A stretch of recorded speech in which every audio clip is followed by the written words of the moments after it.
Janasena BJP కూటమి ఇక press meeting కారణం ఏంటంటే మొన్న శాసన మండలిలో దారుణమైన మాటలు మాట్లాడుతూ సాధారణంగా తప్పు చేయడం ఎవరు ఏదో తప్పు చేశామండి అనేది అంటే ఏదో ఎవరు తప్పు చేస్తే మేమే పోతామని ఆయన వదిలేయచ్చు.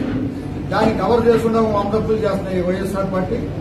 ఇప్పటికే మీరు ప్రజలందరూ కూడా మిమ్మల్ని ఎక్కడ పెట్టాలో అక్కడ పెట్టారు.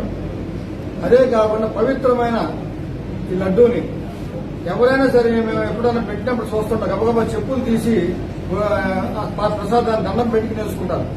అలాంటి పవిత్రమైన ప్రసాదాన్ని దారుణంగా మీరు కల్తీ ఆయిల్ అనాలి, కల్తీ నెయ్యి అనడానికి ఛాన్సే లేదు అసలు.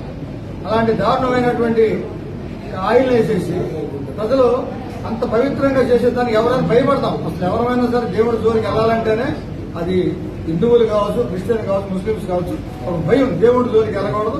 దేవుడికి సంబంధించిన మాటలు కూడా చాలా జాగ్రత్తగా మాట్లాడాలి. ఎందుకంటే కోట్ల మంది అభిమానులు ఉంటారు, వాళ్ళందరూ మనోభావాలు దెబ్బతింటాయని ఆలోచించకుండా దాంట్లో కూడా దారుణమైన నూనె ఉంది. వాళ్ళు 400 రూపాయలు నూనె ఉందండి. నూనె పప్పును 450. నెయ్యి ఎక్కడి నుంచి వచ్చింది మీకు? కిలో నెయ్యి కాస్తే 1 కిలో అనుకోవచ్చు వస్తాయి.